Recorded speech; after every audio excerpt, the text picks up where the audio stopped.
Good morning, everyone, and welcome to online study system of CR International School. Dear student, you have taken your test. आपका अपना test हो चुका है और अभी हम अपने टॉपिक्स को आगे बढ़ाएंगे. आपने जो लास्ट टाइम जो टॉपिक डिस्कस किया था, हम लोग सेकंड चैप्टर डिस्कस कर रहे हैं, कॉन्स्टिट्यूशनल डिज़ाइन. आपका जो चैप्टर है कॉन्स्टिट्यूशनल डिज़ाइन हम लोग डिस्कस कर रहे हैं. इससे पहले हमने democracy, Y democracy, what is democracy and Y democracy का चैप्टर हमने कंप्लीट डिस्कस कर लिया था. अभी जो हमारा जो डिस्कस चल रहा है कि हमारा संविधान है वो कैसे बना था, how our constitution was made, कैसे बना था, क्या क्या स्टेप लिए गए थे.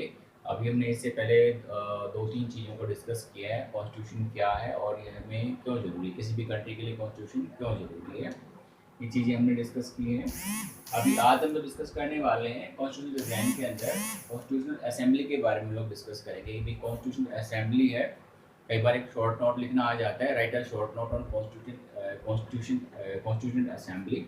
अपनी कॉन्स्टिट्यूंट असेंबली है उस पर एक आपका शॉर्ट नोट लिखिए, कई बार आपका लिखना आ जाता है. तो आपको ये लिखने हैं.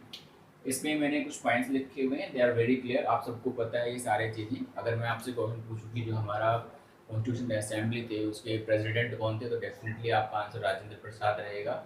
और अगर आपसे पूछा जाता है कि जो हमारे कॉन्स्टिट्यूशन है उसके फादर हैं वो किसको कहा जाता है, तो वो भीमराव अम्बेडकर को कहा जाता है. राइट. सबसे पहले लोग डिस्कस करेंगे कि हमारी कॉन्स्टिट्यूंट असेंबली जो बनी थी वो किस तरह से बनाई गई थी. ठीक है. फर्स्ट, कॉन्स्टिट्यूंट असेंबली होती क्या है, व्हाट इज कॉन्स्टिट्यूंट असेंबली. कई बार आपसे डेफिनेशन में एक क्वेश्चन पूछ सकते हैं आपका भाई what is constituent assembly. So constituent assembly की डेफिनेशन सिंपल है, the drafting of the document called the constitution was done by an elected representative called constituent assembly. कि जब हमारा संविधान बनाया गया था तो संविधान बनाने के लिए हमारे इसमें साफ साफ लिखा है, जब हमारा संविधान को ड्राफ्ट किया गया था, बनाया गया था, ड्राफ्ट करते वक्त कुछ लोग जो इलेक्टेड किए गए थे, they were elected representative. Elected representative मतलब उनको चुना गया था. तो हमारी कॉन्स्टिट्यूंट असेंबली है उसको चुना गया था और ये जो ड्राफ्ट करके जो इन्होंने हमारा कॉन्स्टिट्यूशन बनाया उसी को हम लोग को क्या नाम दिया था, कॉन्स्टिट्यूंट असेंबली का नाम दिया था. That is the constituent assembly. Right. अभी इलेक्टेड कैसे किए गए थे, they were elected by the provincial government. जैसे पहले हमारे पास इलेक्शन होते थे प्रोविंशियल गवर्नमेंट के, तो अपने प्रोविंशियल गवर्नमेंट्स के थ्रू जो मेंबर्स थे उनको इलेक्टेड करके सिंगल ट्रांसफरेबल वोट के द्वारा ये रिप्रेजेंटेटिव चुने गए थे. और इसका सबसे अच्छा इम्पैक्ट ये रहा कि हमारे इंडिया के पूरे हर क्षेत्र से इस कॉन्स्टिट्यूंट असेंबली में लोगों को शामिल किया गया था. तो हमारा फर्स्ट जो कॉन्स्टिट्यूंट असेंबली है उसके लिए इलेक्शन जो हुआ था वो जुलाई 1946 के अंदर हुआ था. यानी कि हमने जो संविधान से रिगार्डिंग अपने वर्क को स्टार्ट किया था वो जुलाई 1946 से स्टार्ट करते. जुलाई 1946 में हमने क्या किया था, कॉन्स्टिट्यूंट असेंबली को इलेक्ट किया था जब इंडिया का पार्टीशन नहीं हुआ था. उस समय इंडिया और पाकिस्तान एक ही थे और इसलिए हमारे जो टोटल मेंबर चुने गए थे वो 389 मेंबर्स थे. इसमें दोनों ही प्रोविंस शामिल थे, दोनों ही क्षेत्रों को शामिल किया गया था.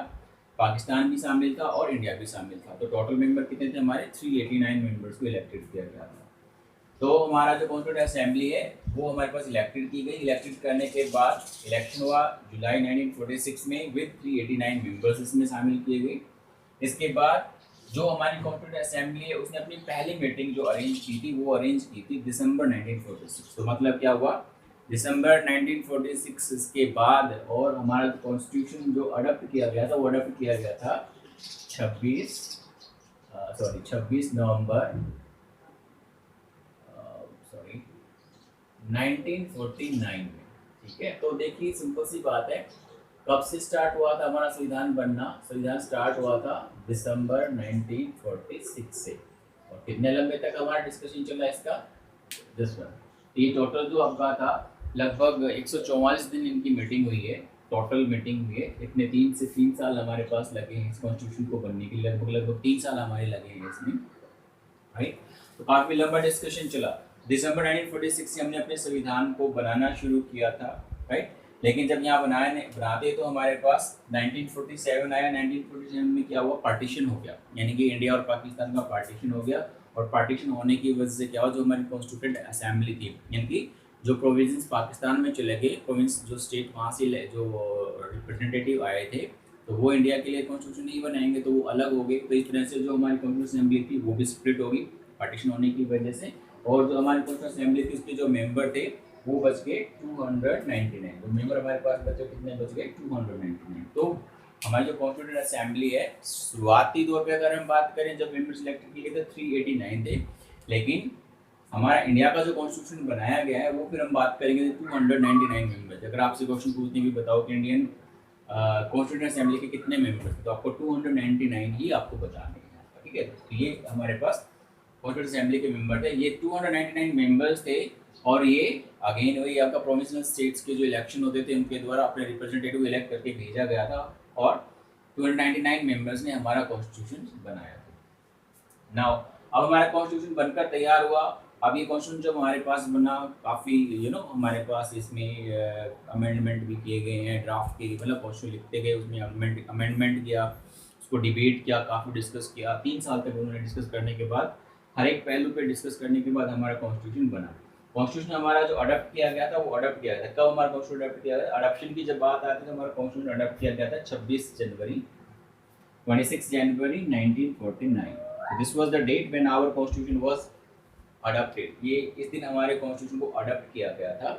लेकिन अगर हम इम्प्लीमेंटेशन की बात करें तो अलग अलग क्वेश्चन आपके आते हैं। अगर हम बात करें कॉन्स्टिट्यूशन को इम्प्लीमेंट करने की, तो कॉन्स्टिट्यूशन हमारे पास बना था वो 26 जनवरी 1950 को हमारा जो कॉन्स्टिट्यूशन था उसको क्या किया गया था, इम्प्लीमेंट किया गया था। यानी कि इस दिन हमारा कॉन्स्टिट्यूशन क्या किया गया था, लागू किया गया था। 26 जनवरी 1950 को क्यों लागू किया गया था, इसका एक स्पेसिफिक रीजन मैंने पहले भी आपको बताया था कि जो 1929 में लाहौर का जो सेशन हुआ था, उसमें पंडित जवाहरलाल नेहरू ने लाहौर सेशन के अंदर 26 जनवरी को पूर्ण स्वराज्य की डिमांड की थी।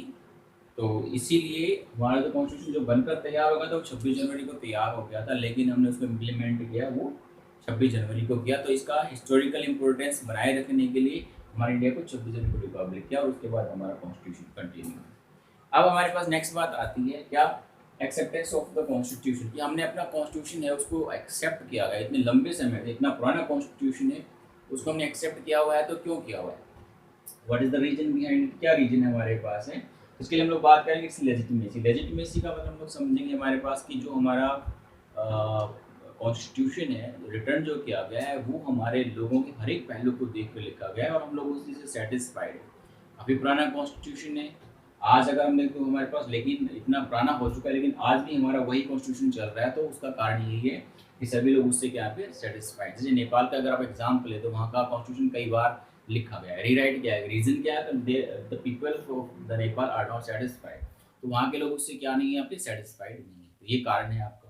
लेकिन इंडिया का कॉन्स्टिट्यूशन किस तरह से हमारे पास, द कॉन्स्टिट्यूशन ऑफ इंडिया, ये बहुत ही ज़्यादा लेजिटिमेट हम कह सकते हैं आपका है। दूसरा, constitution assembly represented Indian people. Constitution assembly के अंदर जो प्रेजेंटेशन, यानी कि जिन लोगों ने हमारे कॉन्स्टिट्यूशन को बनाया, the people they were from India, India के हर एक पहलू को उन्होंने टच किया था, इसलिए वो इंडिया से थे। और इंडिया के लोगों ने ही अपने हर एक पहलू को देखते हुए इस कॉन्स्टिट्यूशन को बनाया, इसलिए आज हम इतने पुराने कॉन्स्टिट्यूशन को एक्सेप्ट करते हैं।